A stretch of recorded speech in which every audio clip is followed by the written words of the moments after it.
A new reign is coming to Albany State University.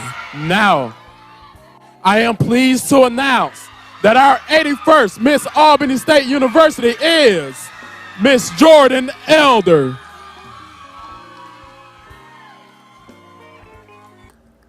I sat down with the newly crowned 81st Miss Albany State University, Jordan Elder, and the 11th Mr. Albany State University, Christopher Sykes, and discussed what's next for them and their reign. In addition, I had the chance to speak with the 80th Miss Albany State University, Breanna Pierce, and the 10th Mr. Albany State University, Johnathan Holloway, as they step down from their titles and seek out what's to come. Breanna Pierce, the everlasting 80th Miss Albany State University, and Johnathan Holloway, the exalting 10th Mr. Albany State University, took a look back over their reign. I'm Johnathan Holloway. I serve as the 10th Mr. Albany State University, hailing from Atlanta, Georgia. I'm a major in music education with a concentration in music education and voice. Things I like to do: love music, love to dance, have a little background in acting. What else? My favorite color is blue, and I just love helping and serving other people. I am Breanna Pierce, the 80th Miss Albany State University. When I first came to campus in 2019, I joined an organization called the Esteemed Holly Ambassadors. My favorite organization on campus. We give school tours to prospective students and help Madam President whenever she might need it. I also joined a plethora of others, so I joined Paraprofessionals Promoting Progression. We mentor our freshmen coming in as well as some transfer students. I joined Impressions of Beauty, which we are no longer on campus, but when we were here, we served our female students by giving them name brand products, and they let us know how they liked them. I also was a part of Alpha Kappa Mu National Honor Society, where it represents the top 10% of Albany State University students, as well as a Spring 21 initiate of the Glorious Gamma Sigma chapter of Alpha Kappa Alpha, Sorority Incorporated. That's amazing. That's an impressive resume, just not to mention, but that's amazing. It's amazing that you do a lot of things on campus. So thinking back to, when was it, last year, the year before, what made you run for Miss ASU? What was that like? So being Miss ASU was something that was always on my list. I remember it was summer 2019. I was a incoming freshman. I came to open house. And at the time, the Miss ASU was Fair and Nipple. I saw her in her court. She had her full court at summer orientation. And I saw them and I was like, that's going to be me. So I put my head to it. It was something that I literally wrote down. I will become Miss ASU. So I just made sure that while I was here at Albany State, I made a good name for myself, made genuine connections, and observed what our campus really needed, and put that into everything that I did and everything that I ran for. To be an example of what needs to be golden round as a male, but also just kind of a way to encourage myself. As you know, Mr. ASU's, those titles or those, when you have those type of pageants, you don't really see plus size men participate in those, if you even see men participate in general. So it was kind of like a way to show people that when you look like me, you can do anything, regardless of what your skin tone may be, what size you are. As long as you have that need or that want to do something, anything is possible. So Looking back at your reign, what is your proudest achievement out of everything? So far, my proudest achievement on my reign, it's actually two that I'll say.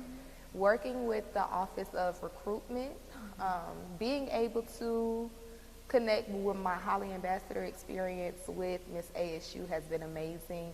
Serving over 300 hours of community service with recruiting efforts to bring Rams to Albany State University. That has been amazing, as well as just one of my favorite events that we did. It was last semester. It was called Girls Chat and Shoot, and it was like a PJ party, and it was so great just to see all our lady students on campus make vision boards, dress up in their PJs, and we really just had like girls talk. I would say my proudest achievement is improving the position of being Mr. Albany State University. When you think about royalty, you always think about the queen. You always think about the queen. And when you look at most HBCUs, they don't really have kings that serve for a long time. You probably still have single digits like the 4th or the 5th, where we have the 10th. Or some schools like Alabama State, they don't have a king at all. They have a male escort. So with me, even though my goal was to increase male involvement, bridge the gap between staff, faculty, and students, but when I got in a position, the other goal was to improve on Mr. ASU. Feel passing over your title? Like, we know that it's a very sentimental thing to you.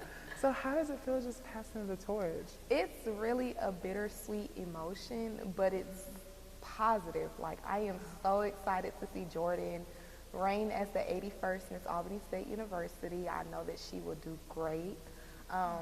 I will miss it. I will miss my institution, but like all good things, they must come to an end. It feels good. It feels good. And the reason why I say it feels good is because when you know what you have done and you can speak, and your work can speak for itself, but you can also speak for the work and everyone else can speak for what you have done, it's a good thing. Like I said earlier, I don't regret anything I have done. And I'm excited to see what the next Royal Court will bring, but I'm mainly excited to see what the 11th will be able to bring to this campus. And everybody have its own reign. So I'm just excited, and I'm happy to be passing on the torch. What is next for you after college? What's next in your journey? So next in my journey, my ultimate goal is to become a nurse midwife, and I want to practice in Houston, Texas. But first, I have to get into nursing school, so I got accepted into Augusta University. Thank you. So I will be getting my master's in nursing, graduating in December of 2024. And then after that, I'll be practicing nursing. What did you love most about Albany State University? Just one thing.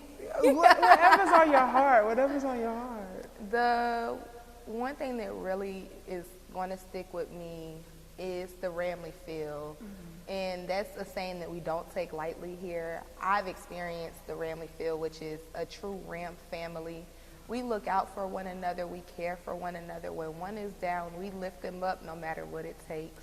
So just knowing that I'm at a university full of students who look like me with aspirations like me, knowing that we can all come together for a common goal. Being a representative of Albany State University, and it's like one of the highest things you can do as a student other than being SGA president or being the SAA president. So I love the attention, but I also love serving the student body. So we know this is a very bittersweet moment at this time, but what are your parting words to ASU? What are your parting words? My parting words to ASU is, this is a tough question, but I love it. I love it. My parting words to ASU would be to never let anybody tell you that you're not made to do something. Whatever you put your mind to, do it. We are all great, educated students, minority students, and I'm just excited to see what we'll be in about the next 10 to 15 years and know that we're truly unsinkable and indestructible. It'll be the same. Believe, encourage, accept, and transform. All of those are elements to, in my eyes, to having a good life. Because you have to believe in yourself, and once you believe in yourself, you can encourage those that's around you. But also you can accept the challenges that you're going to go through. And the one thing about challenges is that they can transform who you are. Even though it is hard to say goodbye, the future has much more in store for our forever Royals of Albany State University. Caleb Jenkins, Ram News Network.